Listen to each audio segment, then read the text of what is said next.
Payne here, coming at you with lesson 61, sequences. So a sequence is an ordered list of numbers called terms, right, that follow a certain rule or pattern. You've been doing these or seeing these since Math 5, okay? These have been around. However, we're going to see them get a fair amount more complicated. So describe the pattern of the sequence and then find the next three terms. So 3, 6, 9, 12. So it's adding 3 each time. Okay, so that is called an arithmetic sequence. You're adding or subtracting. That's arithmetic. Okay. Now, if you have something that is a constant ratio, so 3 over 1, 9 over 3, 27 over 9. This is an example of a geometric sequence. Okay. So sequence example 2 is a geometric sequence. In this case, you're multiplying by 3 in each time. Okay. And you can take the last two terms to always see that you get the same number. So not only is it showing that you multiply by 3 each time, but if I take 81 over 27, I'm going to get the same answer as if I put 27 over 9, okay?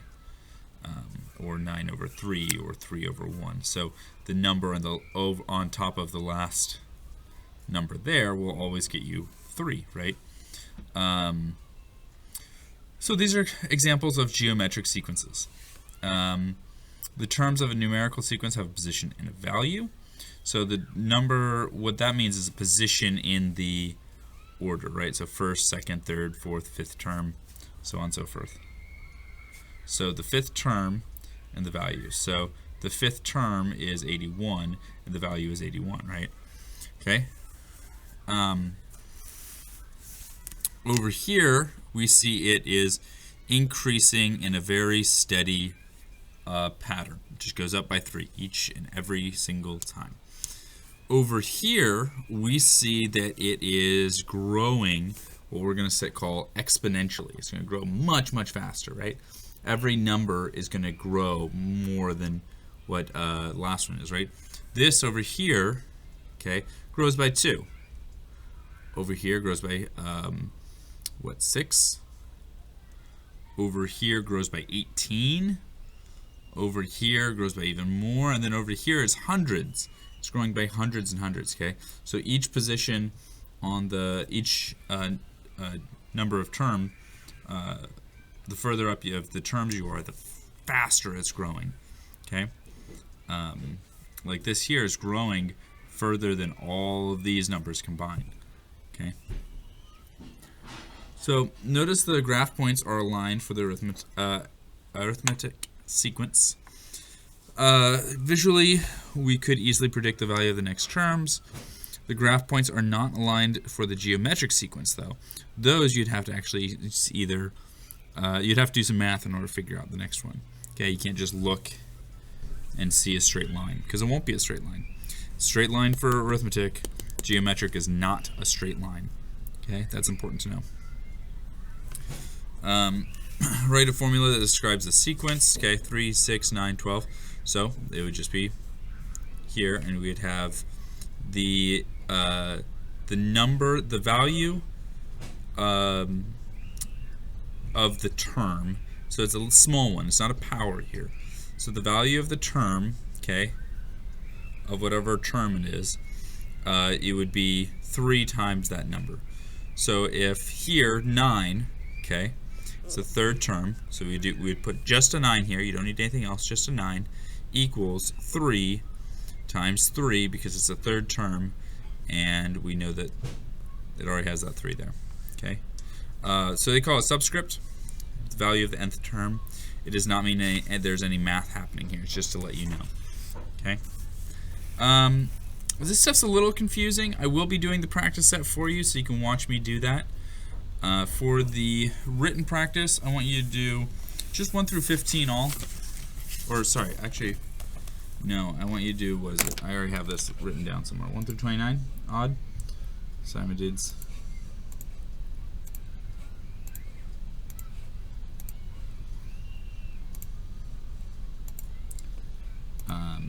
yeah, so for the stuff is 1 through 29 odd, okay, and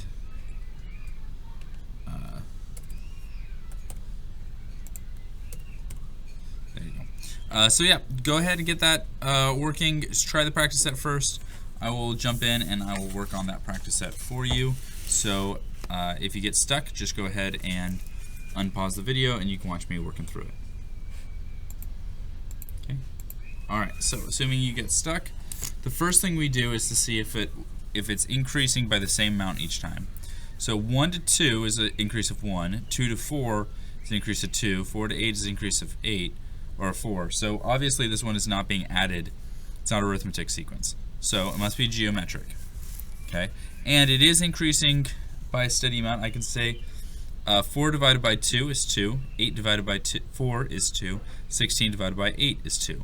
Okay, so I can write that as 16 over 8 equals 2, 8 over 4 equals 2, and just to make sure, I'll do 4 over 2 equals 2. Okay, so this looks like a geometric sequence, and I would say it is a to the n equals 2 to the n, okay, or the nth term equals 2 to whatever the number before it was. So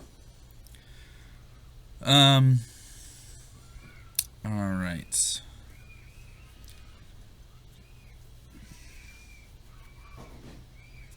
What is that?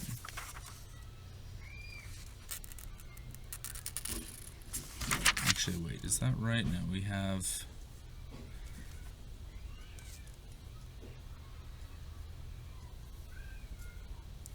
No, sorry, not 3 times n, but 2n up here. Sorry. There we go. That's right. Okay, sorry about that. B... 2, 4, 6, 8, 10. Okay, so that's just a basic arithmetic. Difference of 2 each. There's no arithmetic. Okay. So we're adding plus 2. So we call that. You can see how we write that. Let's see, where's a good example of exactly what we're doing for.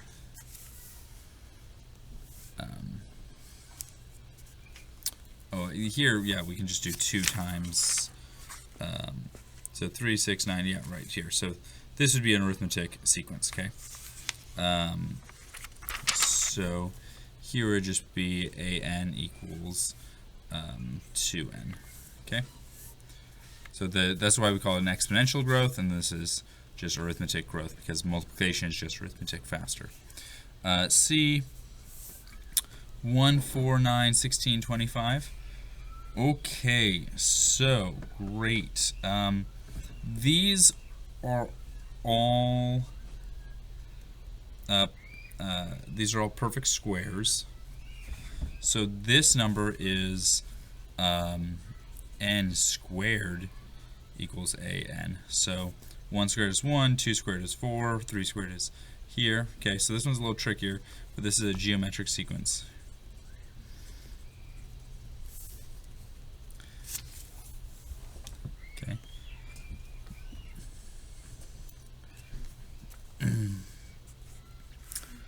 What is the difference in this sequence? 1, 5, 9, 13. A constant difference. So 4, yeah, adding 4 each time. What is the constant ratio in this sequence? It's e, you're multiplying by 5 each time. Right, the first 4 terms of the sequence as described. So you just substitute 1, so that would be 2, 4, 6, 8. And over here it'd be 2 times 1 is, or 2 to the power of 1 is 2, 2 to the power of 2 is 4, 2 to the power of 3 is 8, 2 to the power of 4 is 16, okay? So they just gave you these guys again. Well, yeah. Anyway, yeah, that's, let's see, there's nothing else. Yeah, that's it. So that's your work, guys. Let me know if you have any questions.